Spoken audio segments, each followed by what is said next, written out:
Hello and welcome to Warlord Games. We're doing something a little bit different today. I know we've started a bit of a journey with the Black Powder Napoleonics, but today I thought we would give a little review on Konflikt ‘47 and have a look through the rule book. It's something I've wanted to have a look at for a while now. I've been selling it for a while on the store. Obviously, people are aware that there are plenty of new releases and there is a fair bit of hype around the game. I'm also aware that there are lots of players out there that are a little bit unsure. So hopefully, I'm hoping that this is going to just give you that little insight into it and help with you deciding on whether you want to get into the game or not. Hopefully you do, because I think it's a very, very exciting game, and it's definitely not a historical game, which I know puts a lot of sci-fi and fantasy players off. Let's get into it. Let's have a look through some of the book, key points, and then we'll go from there.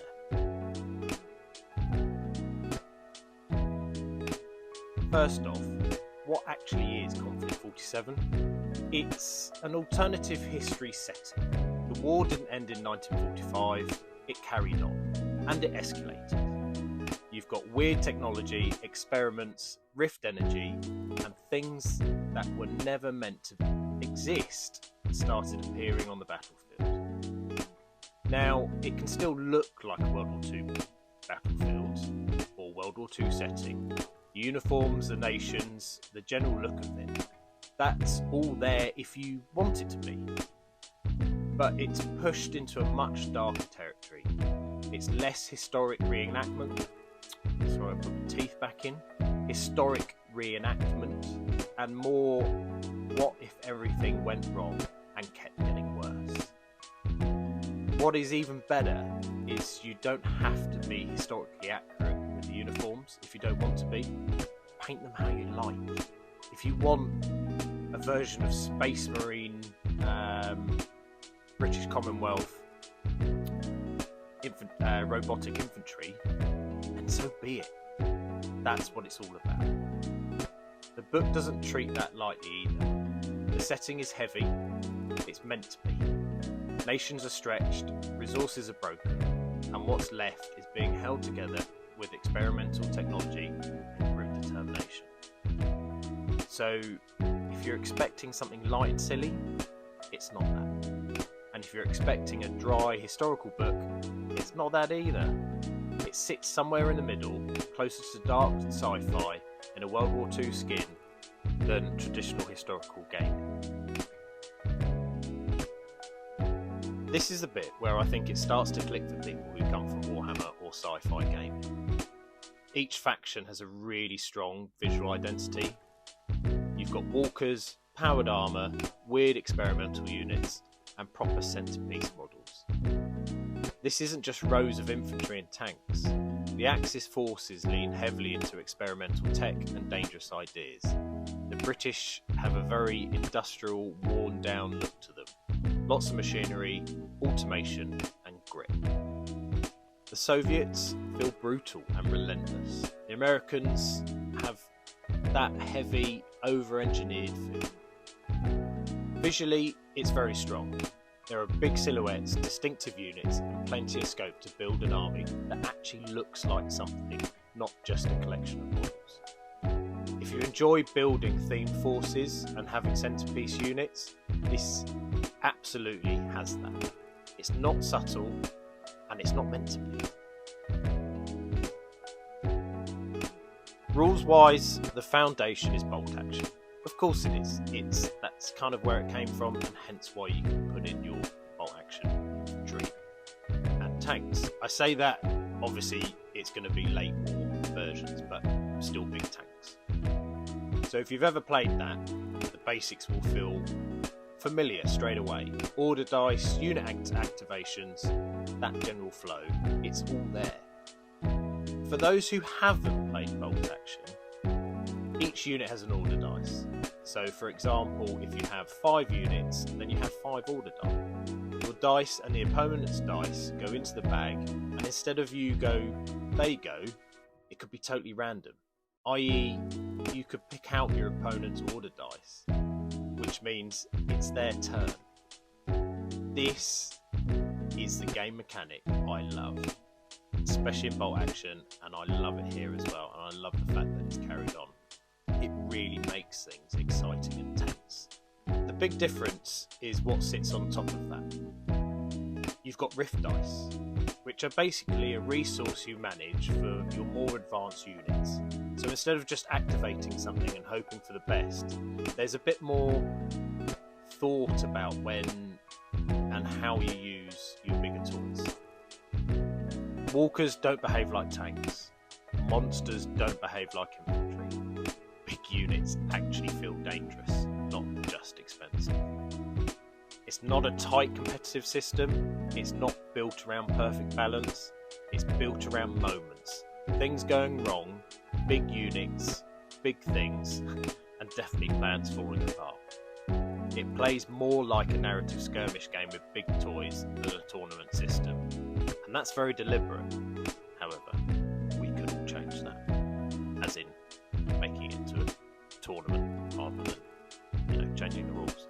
And what I will say is, if you have any questions on how the Rift dice work, or any questions from what we've already talked about, please put it down in the comments, especially about Rift dice or Order dice. If you've never played bolt action, put it down in the comments. I'll try and answer you in the comments, or if I get enough of the same questions, I will do a short little video for you.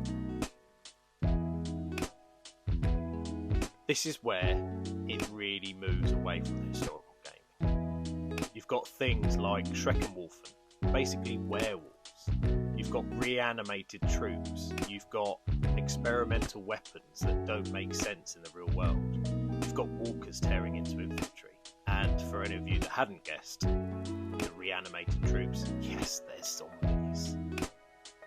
This is the sort of stuff you'd normally expect in sci-fi or fantasy games, not in anything connected to World War II. And that's the point. It's meant to be uncomfortable. It's meant to feel wrong. It's meant to feel like the world has gone off the rails. I love that. If you enjoy the darker side of settings, or you like the idea of your army being something a bit unsettling, this does that very, very well. For me, this is one of the strongest parts of Konflikt ‘47. It really rewards the hobby side. Not so much kit bashing and conversions, because, okay, yes, you can, but obviously you have to follow the weapons, etc., tables and all of that good sort of stuff. But themed forces and weird projects, it all fits. You're not constrained by strict historical accuracy, so you can get creative without it feeling out of place. Like I said earlier, if you wanted some automated British Commonwealth robots painted as Ultramarines, you can do that, or Blood Angels, or whatever. It doesn't matter. No one's going to be lecturing you at the side of the table going, well, they're painted wrong, and blah, blah, because it's fantasy, it's sci-fi, it doesn't matter. Now, the terrain rules are more involved than people expect as well. Buildings matter, ruins matter, cover matters. This isn't your L-shaped ruins and all of that. It's completely different. The table is part of the game, not just something you stand on. This is the sort of system where it actually is worth putting effort into your bases. No pressure, but check out Flock and Forge basing. Pretty good. I know I'm biased, I do apologise. Sorry, I'll carry on. Yeah, it's worth putting effort into your bases and your board. Trenches, factories, ruined towers, rift sites, it all adds to the experience. If you enjoy building a table that tells a story, this is very much in that space. So, big question. Who's it actually for?